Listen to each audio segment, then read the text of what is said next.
अपने बच्चों का पालन ऐसे करो कि आपके बच्चे अपने बच्चों को आपकी कहानी बड़े गर्व से सुनाएं। नमस्कार, मैं Vivek Bindra, founder and CEO बड़ाबिजनेस.com। आज बात करेंगे बच्चों को काबिल बनाने का सबसे बड़ा रहस्य। और वो क्या है सबसे बड़ा रहस्य?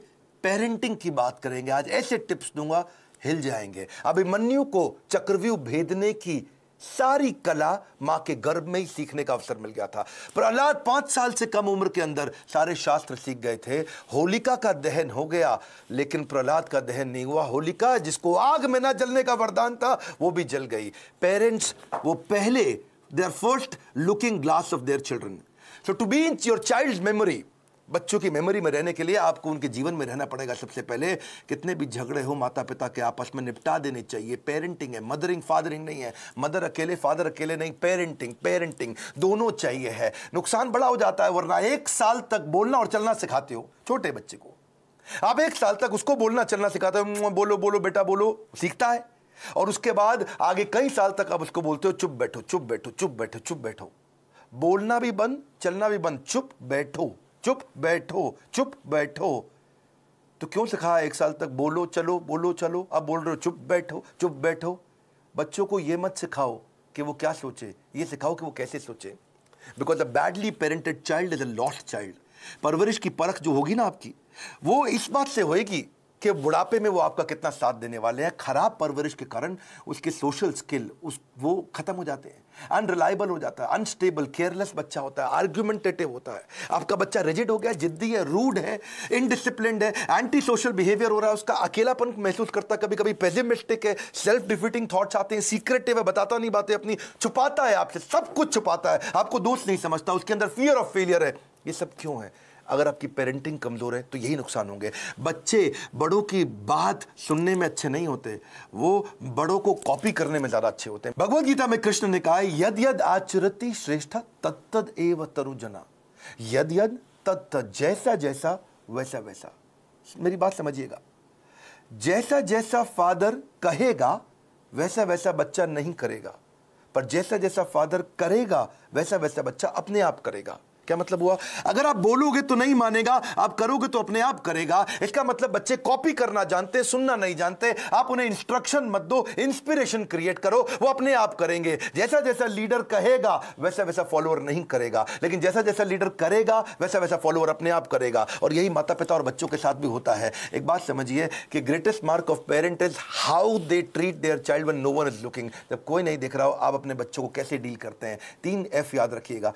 फर्म रहिए बच्चों के साथ, जो काम की बात है उस पर टिके रहिए, फेयर रहिए, जबरदस्ती सजा मत दीजिए, और फ्रेंडली भी रहिए, ताकि कभी सजा देनी भी पड़ जाए तो मित्रवत व्यवहार बना रहे आपका उसके साथ में।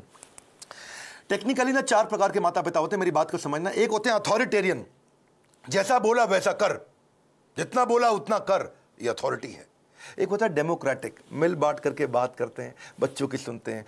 पहले के ज़माने में अथॉरिटेरियन चलता था, आजकल डेमोक्रेटिक ज़्यादा ठीक रहता है। डेमोक्रेटिक मतलब बच्चों को इन्वॉल्व करें, उनको इन्फॉर्म ना करें, बच्चों के साथ मिलकर चर्चा करें, उनके साथ समय बिताएं, उनकी भी सुने, अपनी भी सुनाएं। और एक होते हैं परमिसिव, तेरा जो मन करता है कर ले, उसको जो चाहिए उसको दिला दिया, उसको जैसा गिफ्ट चाहिए उसको वैसा दे दिया, जो गाड़ी बाइक मांगता तुरंत दे दिया, जो मोबाइल चाहिए तुरंत दे दिया। परमिसिव, कोई मतलब ही नहीं है। लेकिन इससे भी ज़्यादा खराब है निग्लेक्टफुल, अनइन्वॉल्व। वो क्या है? बच्चा क्या कर रहा है, किससे दोस्ती कर रहा है, किसके साथ उठता बैठता है, कोई जानकारी नहीं है, कंप्लीटली नेग्लेक्ट कर रहे हैं। आप कौन है? अथॉरिटेरियन है, जितना बोला उतना कर। डेमोक्रेटिक है, मिल बांट के रिश्ता बनाते हैं। परमिसिव है, जो करना है कर। नेग्लेक्टफुल, पता ही नहीं है कि क्या कर रहा है वो। तो 4 में से सबसे अच्छा है डेमोक्रेटिक पेरेंट होना। बिकॉज आप नहीं तो बच्चा बर्बाद हो जाता है, वो झूठ बोलना शुरू कर देता है। और अगर वो ज्यादा झूठ बोल रहा है, इसका मतलब आपने बहुत रिएक्ट किया था उसकी पुरानी गलतियों के ऊपर, और फिर वो सीक्रेटिव हो जाता है और अपनी बातें नहीं बताता। मैदान में हारा हुआ इंसान तो जीत सकता है, लेकिन मन से हारा हुआ इंसान कभी नहीं जीत सकता। तो मन से ना हारे बच्चा। अब सुनिए पेरेंटिंग के असली टिप्स। पहला टिप, इनकरेज करिए अपने बच्चे को, वो बचपन से इनोवेटिव थॉट प्रोसेस बिल्ड करें। उसको ऐसे प्रश्न पूछिए कि वो इनोवेशन बिल्ड कर सके। दूसरा, उसके साथ बैठ के किताबें पढ़िए और अच्छे वीडियोस देखिए। ये नहीं उसको बता दिया, उसके साथ बैठिए, खुद भी पढ़िए, चर्चा करिए उसके साथ में। तीसरा, कुछ क्वेश्चनिंग का आपस में फॉर्मेट बिल्ड करिए, म्यूचुअल क्वेश्चनिंग, कुछ वो आपसे पूछे, कुछ आप उससे पूछो, और खास तौर से आप उससे पूछो, वो आंसर करे, ज़्यादा बोलेगा, रिलेशनशिप बनेगा। प्ले विद योर चाइल्ड, उसके साथ खेलिए, फ्रेंडशिप इज द की। उसकी दोस्ती हो गई तो आपसे कभी मन नहीं चुराएगा। अगला मेरा पॉइंट है बजटिंग।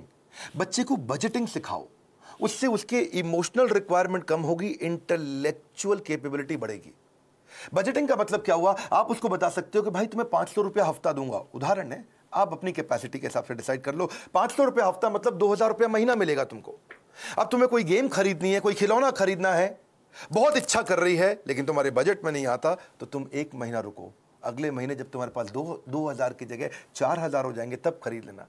अगर वो 6000 का है तो 3 महीना रुको, 3 महीने बाद खरीद लेना, पैसा इकट्ठा करो। इससे वो अपनी इमोशनल डिजायर्स को रेगुलेट करना सीख पाएगा। उसको बचपन से आपने थोड़ा थोड़ा फाइनेंस सिखा दिया, वो बचपन में ही कैलकुलेटर लेकर के समझने लग जाएगा, हिसाब लगाने लग जाएगा। उसको लर्निंग, स्पीकिंग, रीडिंग, राइटिंग, इसको बोलते हैं LSRW, इसकी प्रैक्टिस कराओ। अब कभी भी अगर कोई कहानी भी सुनानी हो बच्चों को, तो कहानी किसकी सुनाओ, कुछ हेल्दी फूड के बारे में, खाने की ईटिंग हैबिट्स के बारे में, या कुछ सक्सेस के बारे में कहानी सुनाइए। क्वेश्चन आंसर की टेक्निक बहुत काम आती है। उसको सिनेरियोज देकर के क्वेश्चंस करो कि अगर ऐसा हो तो क्या करना चाहिए, ऐसी परिस्थिति में क्या करना चाहिए, तो वो सोचेगा। जब वो अच्छा सोचेगा, उत्तर देगा आपको, तो अपने आप सफल होगा। उसको पैशन ओरिएंटेड कंटेंट दिखाओ। उसका वीडियो गेम खेलने का मन करता है, उसके अंदर देखो स्किल क्या है, उस स्किल के हिसाब के वीडियोज उसके साथ बैठ के देखो, उस स्किल के हिसाब के उसको स्किल की ट्रेनिंग भी दिलाओ। उसको अगर वो बाहर खेलने नहीं जा रहा है, अंदर केवल कंप्यूटर गेम पे लगा है, या केवल बाहर खेलने जा रहा है और कंप्यूटर पे बिल्कुल नहीं बैठता, इक्वल वेटेज दो। कंप्यूटर गेम्स से भी बच्चे का माइंड शार्प होता है, और बाहर भी खेलने जाए, यानी कि फिजिकल और इंटेलेक्चुअल दोनों कैपेबिलिटीज उसकी बिल्ड करनी जरूरी है। आप उसको अलग अलग सिनेरियो के जब क्वेश्चंस करते हो ना, तो उसमें रिस्क और फेलियर को भी थोड़ा थोड़ा आने दो उसकी लाइफ में, थोड़ा स्मॉल रिस्क, स्मॉल फेलियर आने दो, तभी बाउंस बैक करना सीखेगा।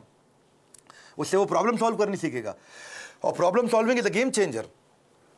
मेरा एक इंपॉर्टेंट सजेशन है, अपने बच्चे के साथ में मोटिवेशनल कंटेंट बैठ करके कंज्यूम करें, यानी इससे उसका कैन डू एटीट्यूड बढ़ेगा। मैं भी कर सकता हूं। मोटिवेशनल कंटेंट के लिए जो भी अच्छे वीडियोस हैं, केवल मैं मेरे वीडियोस नहीं बोलता हूं, कई प्रकार की इंस्पिरेशनल स्टोरी बेस्ड वीडियोस आते हैं, कई एनिमेटेड वीडियोस होते हैं। उसके साथ बैठो, देखो, उससे पूछो आपने क्या सीखा, फिर आप बताओ आपने खुद क्या सीखा, फिर वो बताए उसने क्या सीखा। तो इससे उसके अंदर कैन डू एटीट्यूड बिल्ड होगा, और हो सके तो थोड़ा ऑर्गेनाइज करने में उसकी मदद करो। उसके साथ बैठ करके देखो, अपने आप बच्चा ऑर्गेनाइज कभी नहीं होगा। बेड लगाना तो आप मत लगाएं, अगर आप माँ हैं, बच्चे को साथ में लगाएं कि हम दोनों मिलकर आज बेड लगाएंगे, हम दोनों मिलकर आज अलमारी सेट करेंगे, हम दोनों मिलकर आज वॉशरूम साफ करेंगे, हम दोनों मिलकर के आज अपनी स्टेशनरी को ऑर्गेनाइज करेंगे, हम दोनों मिलकर के आज किताबों के कवर चढ़ाएंगे। और उसके बाद धीरे धीरे आप उसको बोले अब तुम करके दिखाओ, पहले आप करो और वो करे साथ में, फिर उसके बाद उसको बोलो अब तुम अकेले करके दिखाओ मुझको। उसकी थॉट प्रोसेस अगर बिल्ड होना शुरू हो जाए तो उसको प्रेज करो, तारीफ करो। उसको कभी कोई स्टोरी सुनानी हो तो ग्रोथ माइंडसेट की स्टोरी सुनाओ।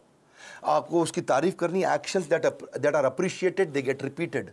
तो जिस एक्शन पे आप उसको अप्रिशिएट करेंगे, उस एक्शन को बार बार लेगा। जिस व्यवहार पे दोगे पुरस्कार, उसी को तो वो दोहराएगा बार बार। और आप क्या करें, जब भी चर्चा करनी हो, गोल ओरिएंटेड चर्चा करो, फ्री फ्लो चर्चा नहीं होनी चाहिए। और क्या मजे हो रहे हैं, बस आप लगे ही हुए, इसके बाद कुछ भी बात किए जा रहे हैं। सोचिए मैं इसको कैसा बनाना चाहता हूं, उस सब्जेक्ट की कहानियों पे चर्चा करो, गोल ओरिएंटेड।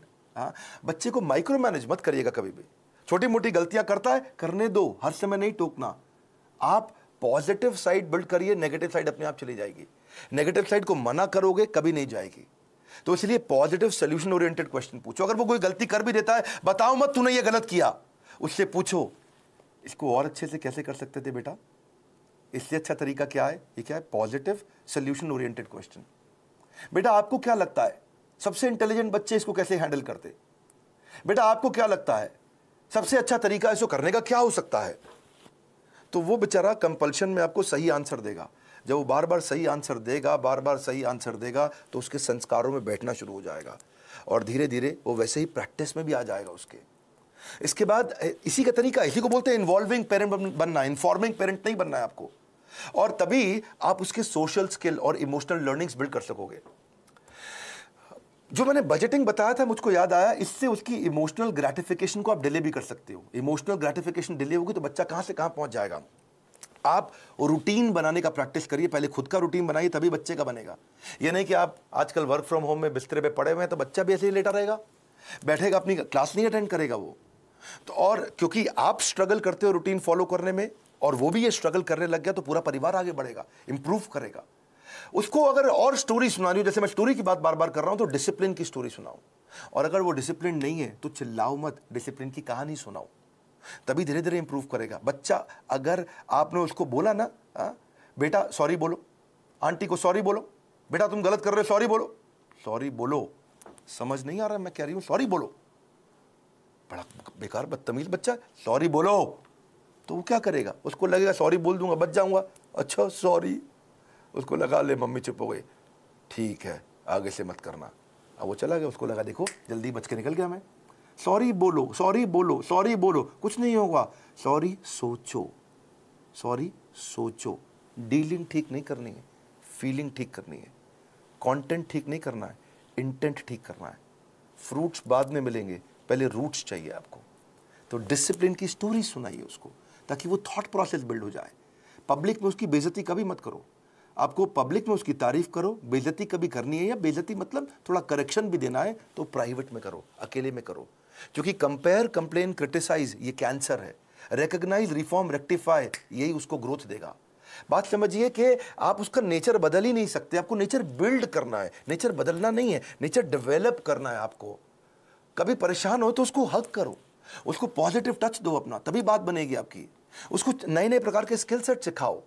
आजकल तो कोडिंग बचपन से बच्चों को सिखा रहे हैं, 5 साल का बच्चा भी आजकल मोबाइल ऐप बनाने की तैयारी कर रहा है। Code academy, white hat junior, code monkey, code Avengers, ये बहुत सारी अपॉर्चुनिटीज है जहां से आप बच्चे को कोडिंग सिखा सकते हैं। उसकी सेल्फ एस्टीम की बकेट को आप भर पाओगे इससे। एक्चुअली सेल्फ एस्टीम से याद आया, एक होता है इमोशनल कप। हर बच्चे का एक इमोशनल कप होता है, इसको ऐसे समझो। जिस बच्चे का इमोशनल कप खाली हो जाता है वो बच्चा बहुत गलत डायरेक्शन में जाता है। जिसका इमोशनल कप भरा होता है वो हाई सेल्फ एस्टीम के साथ ठीक आगे चलता है। इसके लिए आपको love, affection, sense of security और अटेंशन देना पड़ेगा, उसका इमोशनल कप भरा रहे। अगर आपने उसके साथ खेले, फ्रेंडशिप किया, क्वालिटी टाइम दिया और प्रेम किया, उसको प्रेज किया, अप्रिशिएट किया, उसका कप भरा रहेगा। लेकिन अगर आप उसको पब्लिक में बेइज्जती किया, क्रिटिसाइज किया, एब्यूज किया, निगलेक्ट किया, उसका ह्यूमिलिएशन किया, उसको पनिशमेंट दिया बिना किसी रीजन के, वो अकेलापन महसूस करता है, फेलियर महसूस करता है, रिजेक्टेड महसूस करता है, उसका इमोशनल कप खाली हो जाएगा बिल्कुल। और फिर वो इमोशनल कप भरने के लिए कहीं बाहर जाएगा, किसी और के पास जाएगा, गलत दोस्तों के पास जाएगा, गलत जगह पे जाएगा, गलत वेबसाइट्स खोलेगा। वो लोगों से अपने इमोशनल कप को भरने के लिए खींचेगा तरीके, मिसबिहेव करेगा टेंशन गेन करने के लिए, मैनिपुलेट करेगा, जेलसी हो जाएगी उसको दूसरों को देख के। आइसबर्ग देखा है आपने? आइसबर्ग को समझो आप, इससे समझ आएगी आपको बात। आइसबर्ग होता है वो बर्फ की चट्टान जो समुद्र के अंदर होती है, लेकिन 10% दिखती है, 90% पानी के नीचे होती है। आइसबर्ग में पानी के नीचे बहुत बर्फ है, वो दिखती नहीं है, दिखती 10% है, खाली ऊपर ऊपर। बच्चों की जिंदगी भी ऐसी आइसबर्ग के जैसी है। अगर उनका एंगर, उनका स्क्रीमिंग, वो चिल्ला रहा है, वो कोई बात छुपा रहा है, वो वायलेंट हो गया है, अग्रेसिव हो गया है, वो रो रहा है, ये खाली 10% ऊपर दिख रहा है, इसके नीचे 90% बहुत कुछ था। उसकी एंग्जाइटी, फ्रस्ट्रेशन, उसका डिस्ट्रेस, उसका ट्रस्ट ना कर पाना, उसका फेलियर, उसका ग्रीफ, उसका अनश्योर होना, उसका स्ट्रेस में होना, अटैक्ड महसूस करना, उसका हर्ट महसूस करना, उसका वरिड, अलोन, लोनलीनेस फील करना, ये सब समुद्र के नीचे था। और समुद्र के ऊपर क्या है? थोड़ी सी बर्फ दिख रही है। आप उस बर्फ को लेकर ट्रीटमेंट कर रहे हो, जो नीचे दिखती हुई बर्फ को लेकर कर रहे हो, जो नीचे छुपी हुई बर्फ है, उसको ठीक करना है। इसलिए करेक्शन नहीं, इंस्पिरेशन। बच्चे, पता है, अगर आपको उनको सफल बनाना है, उनकी सफलता का स्कोर बोर्ड बना दो, गेमिफाई कर दो। इसको क्या बोलते हैं? Gamification of value inculcation. अगर आप उनमें संस्कार डालना चाहते हो तो गेमिफाई कर दो उसको। इसको गेम देखो, बिकॉज अगर स्कोर बोर्ड बना दोगे ना तो वो जीतना चाहेंगे। देखा आपने, क्रिकेट का स्कोर बोर्ड होता है, बास्केटबॉल का स्कोर बोर्ड होता है। जैसे स्कोर बोर्ड चालू होता है, बच्चे जल्दी खेलते हैं, एनर्जी से खेलते हैं। जब टेस्ट प्रैक्टिस मैच होता, क्रिकेट में भी पहली बॉल प्रैक्टिस बॉल फेंकते, सुना आपने? कौन खेलता है उससे? बल्ला घुमाता नहीं बच्चा, ठीक, क्या फर्क पड़ता है, आउट भी हो जाए तो भी कोई फर्क नहीं पड़ता। लेकिन जैसे ही स्कोर बोर्ड शुरू होता है, बच्चे जान लगा के खेलते हैं, अबे जीतना है अपने को, एनर्जी आ जाती है उनकी। वैसे ही आप भी कुछ इसको वैल्यू, संस्कारों को बिल्ड करने के लिए गेम क्यों नहीं बना देते? कोई टोकन लेके आओ बाजार से, उस पर 1 रुपया, 2 रुपया, 5 रुपया, 10 रुपया लिखो टोकन पे, और उनके साथ डिस्कस करो। अगर ये बिहेवियर करोगे तो तुम्हारे इस बॉक्स के अंदर मैं 2 रुपए का टोकन डालूंगी, 5 रुपए का डालूंगी, 10 रुपए का डालूंगी या डालूंगा अगर आप पिता हैं तो। और अगर तुमने ये गलत बिहेवियर किया तो ये टोकन बाहर निकल जाएगा, तुम्हारा रोज का स्कोर बोर्ड बनेगा शाम को। अगर वो सुबह टाइम से उठा तो 2 रुपया मिला, अगर उसने ब्रश टाइम से किया तो 2 रुपया मिला। रुपया मतलब पॉइंट, आपने बोला, मैं पॉइंट कह रहा हूं, उसको रुपया दें या पॉइंट दें, लेकिन बाद में उसको रिडीम करने का तरीका बना दो, है जी। अगर टाइम से होमवर्क किया तो 5 नंबर मिल गए या रुपया मिल गया। अगर आप वो समय से सोने चला गया तो 2 रुपया मिल गया। अगर वो समय से खाना खाएगा तो 7 रुपया मिल गया। अगर टेंट्रम करेगा तो काट लो, सामान फेंक रहा है इधर उधर तो काट लो, उसमें से निकाल लो, चिल्ला रहा है, गाली दे रहा है तो 7 रुपया निकाल लो, अगर मिसबिहेव कर रहा है माता पिता के साथ तो 10 रुपया निकाल लो, ओबे नहीं कर रहा आपकी बात 7 रुपया निकाल लो, किसी को गाली देता है, थूक देता है किसी के ऊपर तो 10 रुपया निकाल लो। तो आपने तरीका निकाला। इससे क्या होगा, शुरू में तो पॉइंट गेम के चक्कर में वो अच्छे बिहेवियर्स को प्रैक्टिस कर जाएगा, पर आने वाले समय के अंदर वो उसकी आदत बन चुकी होगी, वो उसके बिहेवियर में, उसकी प्रैक्टिस में आ चुका होगा, और फिर उसकी लाइफ, इसको बोलते हैं गेमिफिकेशन। बच्चे को अकेला मत छोड़ो, इतना बच्चों के आंसू ना कड़वे होते हैं, उन्हें मीठा करना है आपको, उसकी जिज्ञासा गहरी होती है, उसको शांत करना है, उसका दुख बहुत तीव्र होता है, इससे उससे ले लो, उसका हृदय कोमल है, उसे कठोर मत बनाओ। Your children will become what you are, so be what you want them to be. बड़ी सिंपल सी बात है भैया, अगर आप दोनों का आपस में झगड़ा भी है पति पत्नी का, बच्चों के लिए सुलझा लो, आओ साथ में बैठो, बात करो, प्यार करो दूसरे को, ताकि बच्चे का जीवन सुरक्षित हो सके।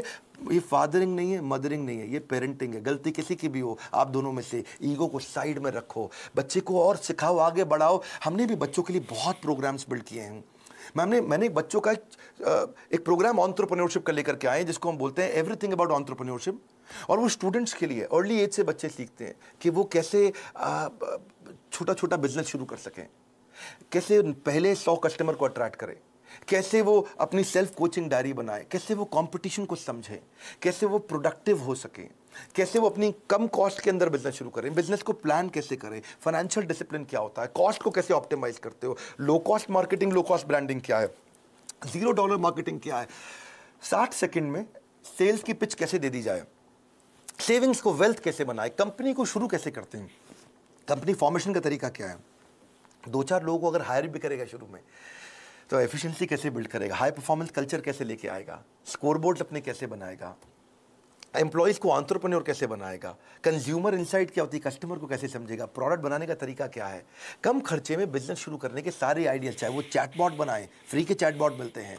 तो ऐसे बहुत सारी चीज़ें हमने एवरीथिंग अबाउट एंटरप्रेन्योरशिप में सिखाई हैं। अगर आप चाहते हैं आपका बच्चा भी एंटरप्रेन्योरियल माइंडसेट को बिल्ड कर सके बचपन से ही, तो उनको इन कोर्सेज में ज्वाइन कराइए। इस समय बच्चों के लिए हमने 50% डिस्काउंट रखा हुआ है। और अगर ये पेरेंटिंग के टिप्स आपको काम आ रहे हैं, मैं रिक्वेस्ट करता हूं, सोचो ये किस किस को काम आ सकते हैं।